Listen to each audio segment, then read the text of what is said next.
and welcome to Traditional Painting the Digital Way. This is where I use digital painting apps to teach traditional painting techniques. This is part 3 of my Beach Guitarist series, and in this video we're going to be working on the figure and the guitar and her clothes.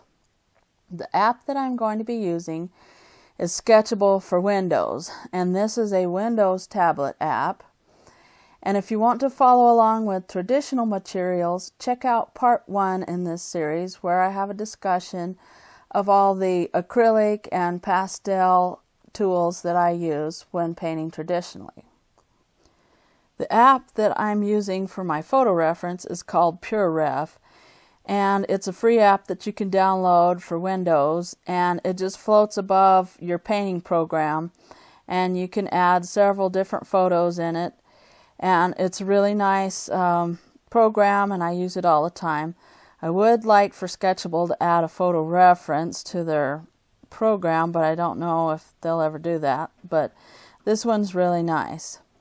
So I just want to kind of get rid of some of the sketchy lines in the painting here, and just kind of clean it up so that I can decide what I need to do for the figure and what I need to add for the overall look. So I want to go ahead and start working on the arms and the fingers and the guitar, things like that. So I'm starting to clean it up a little bit there.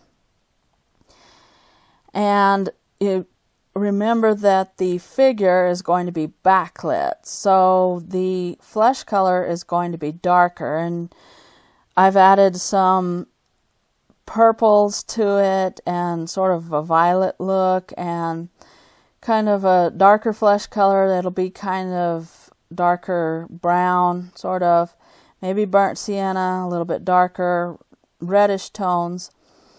And if you're following along with acrylics, you would mix probably your greens and your reds together to get kind of a darker flesh tone.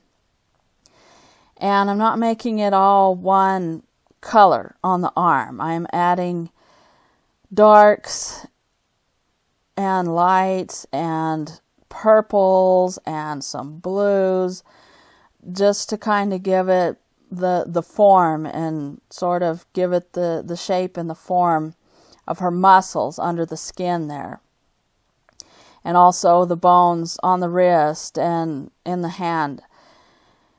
And then I'm also working a little bit on the guitar. I want to make it darker now and use kind of a darker brown color, probably a darker sienna color of some sort, or you can take yellow ochre if you're following along with your acrylics and add burnt umber to it, just kind of make it a little bit darker.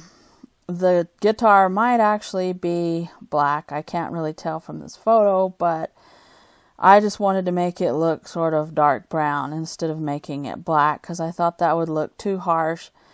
And we kind of just want some color continuity in the painting with browns, kind of matching the beach colors. And so that's what color continuity is that you kind of use the same color throughout your painting, not on every figure, but you use shades of browns or shades of yellow ochre, and that just kind of ties your painting together. And so that's kind of what I wanted to do. And then here I'm trying to use the circle guide to see if I can get the hole in the guitar right there more round looking.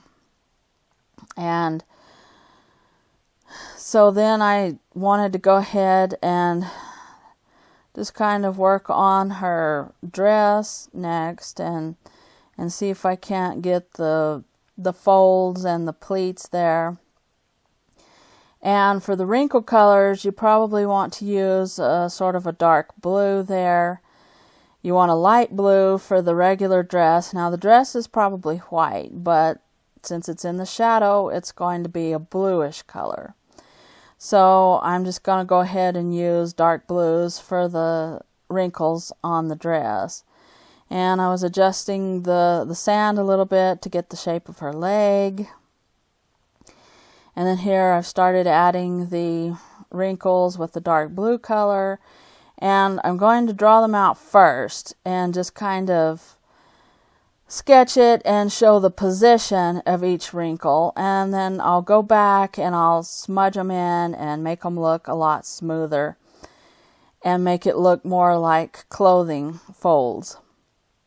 And so I'm drawing in the pleats there. It's got a lot of pleats on the edge of her skirt, and so you kind of want to get the idea of some texture, because her skirt has this kind of texture, and it's underneath the guitar here, and you want to try to get those folds because that follows the shape of her legs, and it shows the shape of the body and the figure underneath the clothes.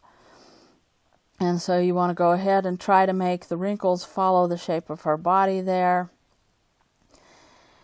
And then I'm just kind of working on the edge of the dress, and since it's catching a little bit of the light, it's going to be kind of a pinkish color and an orange color there.